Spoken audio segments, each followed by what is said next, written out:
Okay, so I wanted to share a little bit of what I've learned.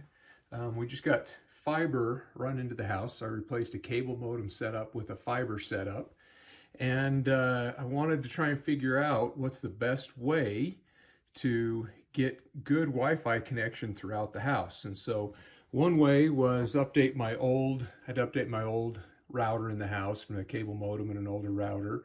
And so I got what was rated to be a pretty good, actually on the high end for a home-based router, this TP-Link AX5400. I chose this one because it's supposed to have a great, strong signal, and my goal was to have good signal throughout the house and around into the yard, which is something I've always struggled with. I love the idea of the mesh system, but my fear with the mesh system is where I've got 3 levels of the house and then out in the backyard, and each pod is connecting to the next pod. What would the speed be like, especially as you get farther and farther away from the main base unit that was connected to the fiber?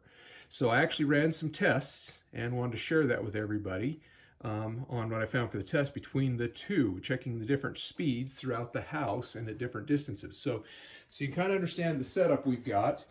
This is the utility room that's in the basement, this very center of the basement of a 3-story home.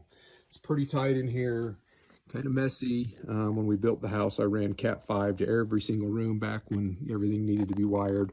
So here's my central unit though, with the setup. And so it's not in a good spot for a Wi-Fi, router, first of all, because it's the center of the basement. You're next to the furnace, next to the water heater, got the foundation over here as well. So it's not in an ideal spot, but my hope was, it's really where I want it because it's where the fiber came in, and I don't like having routers and stuff out on the counters in different areas of the house. So what I did is I first connected the TP-Link router set up here with the antennas, and in the best location I could get it here in the basement, plugged in directly into the fiber modem. So it's right, just with a brand new direct patch cable directly, only a couple feet directly to the fiber to give it a good test. And then I did the same thing with the Deco Mesh system based in the same location. And so I'll share with you what the different test results were and the different speeds at different locations in the house.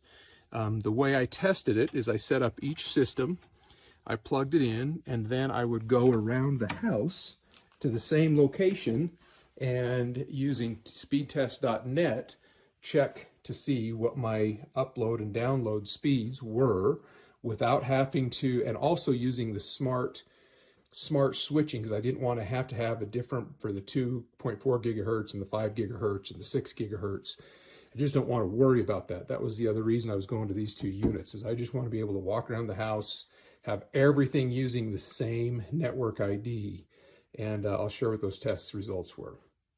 I'll show you what the actual results were going to be. My guess was that this was going to be the better way to go, because each time I connected one of these different pods in the chain, I expected it, by the time we got to a third pod connected to each different relay, I assumed that that was going to be a little bit slower. So let's see what these results were. And what I mean by that when I talk about each pod connecting the next, this is actually the app that's used to load the mesh system. And you can see that it shows that the basement router, or the main router, is connected directly to the internet, in my case the fiber. And then the pod on my main level connects to the basement router via Wi-Fi, and then the pod located upstairs connects to the main level pod. And so this is kind of what I mean by these things going in a chain of succession. My assumption was that it would get significantly slower as you're transferring that pod, via Wi-Fi connection between each one. So that's what I mean when I say I kind of expected the other to be faster. Turns out that is actually not the case. I was blown away at how well the speeds were maintained by each one of those as they were connected from one pod to the next. I'll show you what those results are. And I tested this setup in 3 different locations, from here in my office, in the master bedroom, which is upstairs in the kind of the center of the house, because we've got some TVs and connections up there, in the upstairs far corner of the house, on the opposite side of the house, and then actually outside. And I'll show you each one of those. So I use speedtest.net using my iPhone from each location in the house. And I did this using the router, the single router, and then using the mesh system. And in each location I use this to record the upload and download speed. So using that, here is the summary of all of the speeds. This is not what I expected. I expected that, especially as I was closer to the single router, that my speeds would be better. And as I got farther away using the mesh system, I expected the speeds to degrade significantly as I kind of went farther away in the chain of one mesh system connecting the next repeater and the next repeater and the next repeater. But as you can see, at each one of those locations, starting from the top, the office, or my main level, which is far away to the side of one house as I could get from where the routers were located, I had excellent speeds using the mesh system.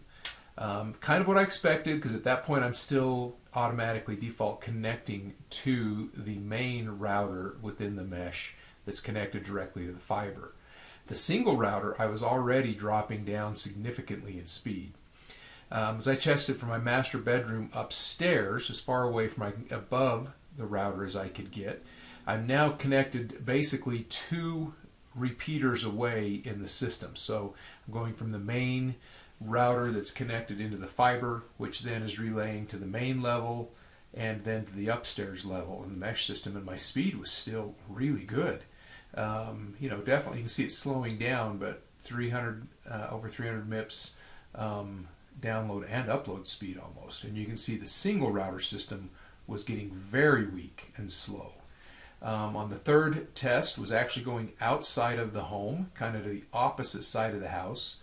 And so now again I'm going through really the farthest repeater in the mesh system, and I still had really good speeds for being outside, something I'm very pleased with anyway. Whereas you can see using the single router, I basically didn't have a connection from that exact same point. The last line is actually from the basement, just basically standing, fairly close to the router. No surprise there. Both speeds on both units were extremely fast and very comparable.